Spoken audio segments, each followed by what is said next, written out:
সেকু মাকু আর নেকু যারা হিন্দু মুসলমান সবার রক্তের রং লাল করে লাল বলে আজকে শুভ নববর্ষ পালন করছে তাদের আমি থুতু ফেলি। আর যারা সত্যিকারের নববর্ষ অর্থাৎ রাজা শশাঙ্কের রাজ্যাভিষেকের যে নববর্ষ, যে সাল গণনা বাংলা আজ থেকে শুরু হয়েছিল সেটা পালন করছে, তাদেরকে আমি শুভ নববর্ষের প্রণাম জানিয়ে বা শুভ নববর্ষ জানিয়ে আমি আমার বক্তব্য শুরু করছি। अभी चरक मंदिर के पास में जो हिंदू मुसलमान को लेकर झगड़ा हो रहा है आप लाइव देख सकते हैं। चरक मंदिर 4 नंबर वार्ड जो कि पूरा भयंकर झगड़ा हो गया है, छेड़ गया है, आप लाइव देख सकते हैं। सबका मन में जोश है। आप सिलीगुड़ी 4 नंबर वार्ड जो कि महायुद्ध का रूप धर लिया है।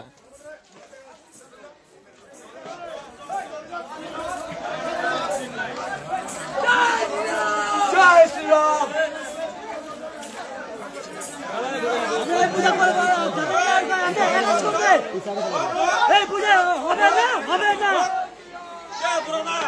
আজকে থামবো না, তোমার তো ভর্তি আছে।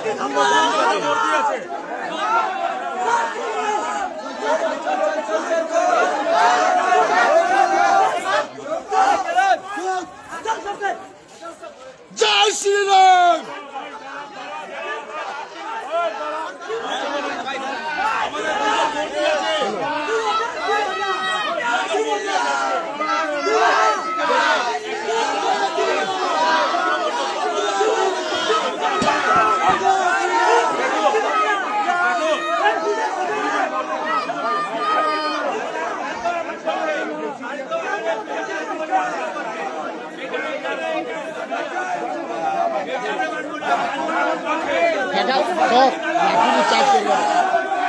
चार्ज करो কিছু হবে না। আরে ভাই ভিডিও চলে যাবে ভাই। তোমার ইন্টারনেটটা প্রভোকেট করছে তখন থেকে। ঠিক আছে, একটা করতে দাও তারপরে দেখছি। আমার কি আছে না। গতকাল এই গাজন মেলা চড়ক উৎসবের মেলায় দুই সন্ন্যাসী যখন যাচ্ছিল শিলিগুড়ি অঞ্চলে, ঘটনাটা ঘটেছে শিলিগুড়ি অঞ্চলে, তখন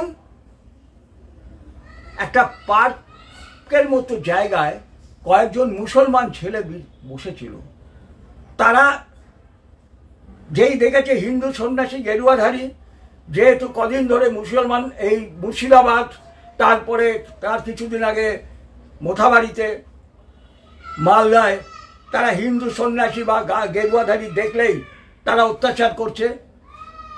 গাড়িতে গেরুয়া পতাকা লাগানো থাকলে খুলে দিচ্ছে, মহাকালের স্টিকার থাকলে লাথি মারছে এই পশ্চিমবঙ্গের বুকে।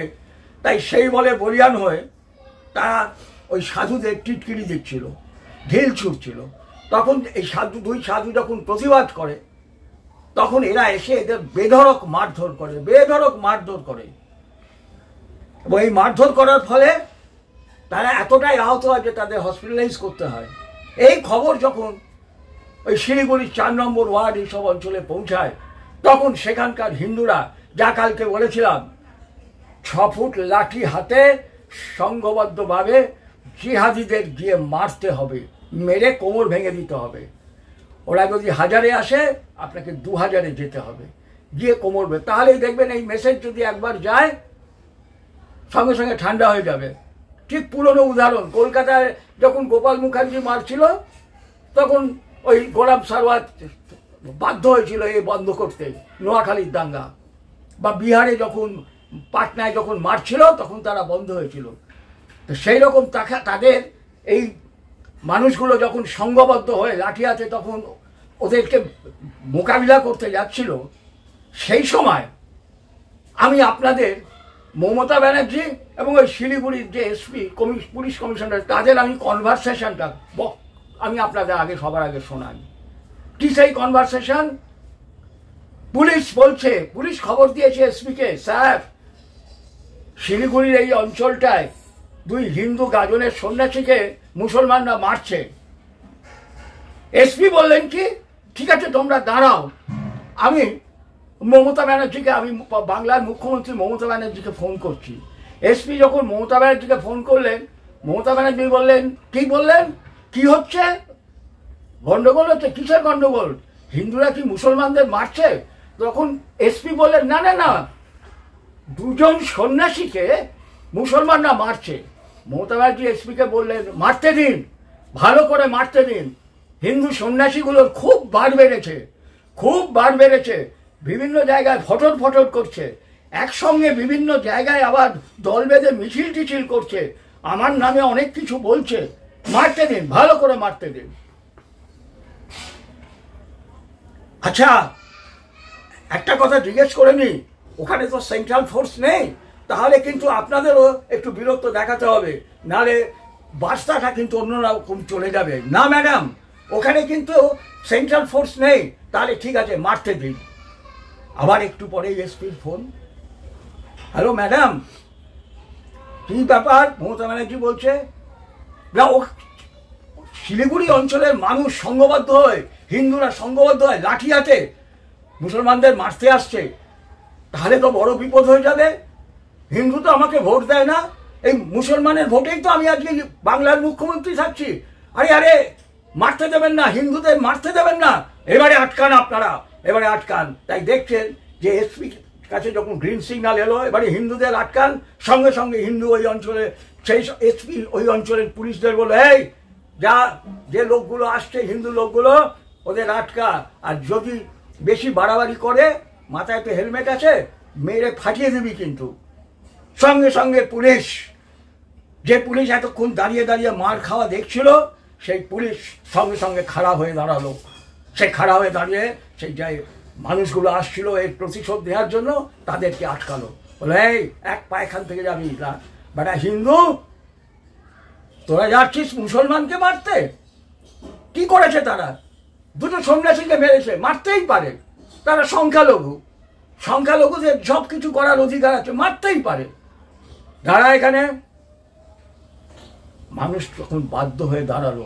কিন্তু আগামী দিনে আমি বলছি, ওই মুসলমান জিহাদিগুলো যেরকম পুলিশকে ধাক্কা দিয়ে, সুতি ইত্যাদি অঞ্চলে পুলিশকে ধাক্কা দিয়ে তারা চলে গেল, এবং পুলিশ লুকোতে কচুরি পানার মধ্যে ডুব দিচ্ছে, গিয়ে দোকানে গিয়ে লুকোচ্ছে, পেট্রোল পাম্পে লুকোচ্ছে, সেই পরিস্থিতি তো আপনাদেরও সৃষ্টি করতে হবে হিন্দুদের, যে পুলিশ যদি অন্যায়ভাবে আপনাদের বাধা দিতে আসে, তাহলে আপনাদেরও এইভাবে পুলিশকে ধাক্কা দিয়ে দিয়ে এর প্রতিশোধ দিতে হবে। এই হচ্ছে একমাত্র রাস্তা। তো যাই হোক, শিলিগুড়ির বাসীদের আমি পুলিশ জানাই যে তারা লাঠি হাতে তারা এগিয়ে গিয়েছিল। আগামী দিনে এইটাই হিন্দুদের করতে হবে, এইটাই হিন্দুদের করতে হবে। এর সঙ্গে আমি যোগ করছি যে কুণাল ঘোষ আজ 2 দিন ধরে, জানি না কার অনুপ্রেরণায় বা ইনস্ট্রাকশনে, বিএসএফ সম্বন্ধে অনেক আজে বাজে কথা বলছে। কুণাল ঘোষকে, এই কুণাল ঘোষ হচ্ছে একটা চোর, যে চোরটা বহুদিন জেলে ছিল, একবার সুইসাইডও করতে গেছিল জেলে থাকা অবস্থায়। সেই লোকটাকে মমতা ব্যানার্জি ছাড়িয়ে এনেছে। মমতা ব্যানার্জি বলেছে যে সে যে ভালো বলতে পারে, যে আপনি, আমি যা বলে দেবো আপনি সেইগুলোই বলবেন। সেই কুণাল ঘোষ বলছে বিএসএফ এর প্রসাদধারী কিছু মানুষ এসছিল, আর তারা কিছু লোককে দিয়ে, মুর্শিদাবাদের মুসলমানরা কোনো গণ্ডগোল করেনি, তাই এরা যারা এসছিল সবাই বলছে সব বহিরাগত, বহিরাগত, এদের আমরা চিনি না কাউকে, বহিরাগত কোথা থেকে এসছিল। তারা এসে এখানে হিন্দুদের দোকান সব লুট করে গেল, হিন্দুদের মেরে গেল। এক বিরাট চক্রান্ত। পশ্চিমবঙ্গের এই যে উন্নয়নের বন্যা বয়ে যাচ্ছে মমতা ব্যানার্জির নেতৃত্বে, তাই দেখে অন্যান্য রাজ্য যে ভয় পেয়ে যাচ্ছে, এবং সবাই চাইছে মমতা ব্যানার্জি তাদের রাজ্যের মুখ্যমন্ত্রী হোক, এই ভয়। তাই বিএসএফ কিছু লোককে সাজিয়ে এনে এইখানে এই গন্ডগোল করেছে, হিন্দু বাড়িগুলোকে যেন দেখাচ্ছে যে মুসলমানরা এই সব গন্ডগোলগুলো করেছে। এই ধরনের একটা বদমাইশি কুণাল ঘোষ আজ 2 দিন ধরে চালাচ্ছে। কিন্তু কুণাল ঘোষ একটা মোস্ট করাপ্টেড পারসন, যে লোকটা এক সময় প্রেস ক্লাবে প্রয়াত দীপক ঘোষের বই প্রকাশ করতে গিয়ে বাধা দিয়েছিল এবং সেই সমস্ত বই লুট করে নিয়েছিল, সেই লোকটা উল্টো পাল্টা অনেক বড় বড় কথা বলছে। এই লোকটাকে চিনত যে আজকে বিএসএফ আমাদের বাঁচাচ্ছে, হিন্দুদের রাগটা তো এই কারণে। আজকে যদি বিএসএফ ছেড়ে দেয়, বন্যার জলের মতো অনুপ্রবেশ ঘটে যায়, তাহলে সব হিন্দুগুলো কচুকাটা হয়ে যায়। মমতা ব্যানার্জির বছর বছর উন্নত মামাটির সরকার তাহলে এখানে চলতে থাকবে। যেরকমভাবে এককালে ওই সিপিএমের উন্নততর বামফ্রন্ট চলেছিল এই অনুপ্রবেশের বন্যায়, ঠিক সেই রকম অনুপ্রবেশের বন্যায় মামাটির সরকার চলতে থাকবে। বিএসএফ তাকে বাধা দিচ্ছে, হয়তো সব জায়গায় ঢুকতে পারছে না, বিএসএফ এর মধ্যেও করাপশন কাজ করে, 100% সেও পারফেক্ট তা না, তবু তার মধ্যেও একটা বাধা আছে। তাই বিএসএফকে সবসময় মমতা ব্যানার্জি টার্গেট করে যে বিএসএফকে আপনারা আটকাবেন, মহিলারা এগিয়ে যাবেন, বিএসএফ ভয়ঙ্কর অন্যায় কাজ করছে। তাই কুণাল ঘোষ বিএসএফকে বদনাম করছে, যারা দেশের সীমানা সুরক্ষিত করছে এই শীত গ্রীষ্ম বর্ষা। এই দুদিন আগে যখন বর্ডারে পাহারা দিচ্ছিল, একজন বিএসএফ বজ্রাঘাতে মারা গেছে। পশ্চিমবঙ্গের মুখ্যমন্ত্রী তার জন্য কোনো দুঃখ প্রকাশ করছে? সে কোন রাজ্যের সীমানা রক্ষা করছিল? সে বাংলার সীমানা রক্ষা করছিল। তাই ঝড় জলের মধ্যেও সে তার টহল দিচ্ছিল। সে তার জন্য মমতা ব্যানার্জি একবারও দুঃখ প্রকাশ করেছে? তার জন্য রাজ্য কোনো ক্ষতিপূরণ ঘোষণা করেছে? কিচ্ছু করেনি। বরং মনে মনে মমতা ব্যানার্জি উল্লাস প্রকাশ করেছে যে একটা বিএসএফ মরেছে। আরও যদি বিএসএফ এইভাবে বজ্রাঘাতে মরে, তাহলে আমার এখানে উন্নততর মামাটির সরকার বছরের পর বছর চলবে। তাই কুণাল ঘোষ এই মানুষটাকে আপনারা চিনে রাখুন, খুব ভালো করে চিনে রাখুন। এই মানুষটা যেন কোনোদিন পাল্টি খেতে না পারে। আমি জানি বিজেপির কিছু নেতার সঙ্গে এর সখ্যতা আছে, এর সঙ্গে বিজেপির কিছু নেতার কাছে সঙ্গে সখ্যতা আছে।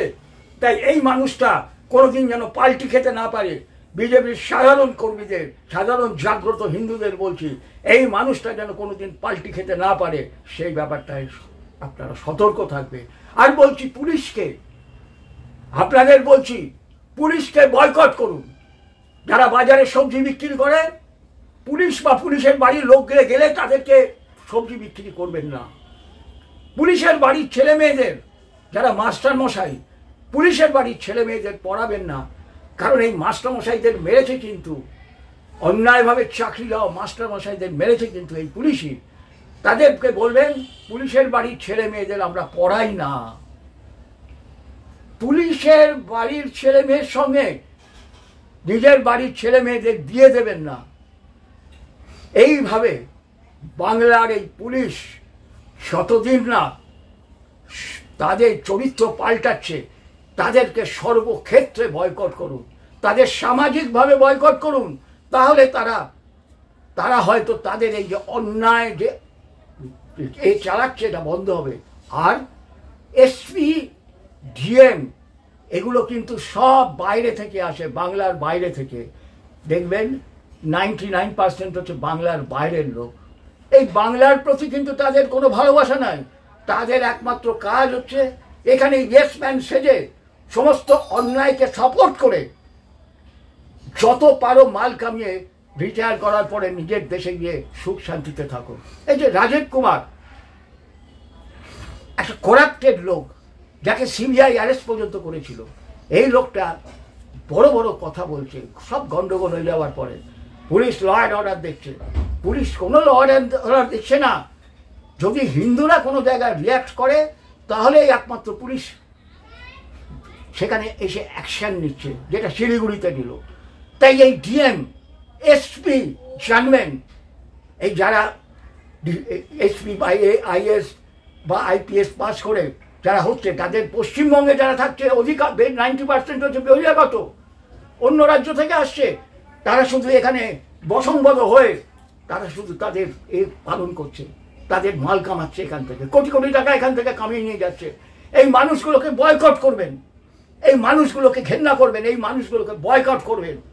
আর দিল্লির বুকে সোচ্চার দাবি তুলুন, দিল্লির বুকে সোচ্চার দাবি তুলতে হবে যে বাংলায় এইভাবে যে অত্যাচার চলছে, এই যে বাংলাকে মুসলিম কান্ট্রি বানাবার যে একটা চেষ্টা চলছে, যে বাঙালি স্বাধীনতা আন্দোলনের জন্য নিজের জীবনকে বাজি রেখেছিল, সেই বাঙালি বাংলা ভাষা সবকিছুকে ধ্বংস করার এই যে চক্রান্ত চলছে বাংলার বুকে, একে আমরা মানি না, একে আমরা রুখবো।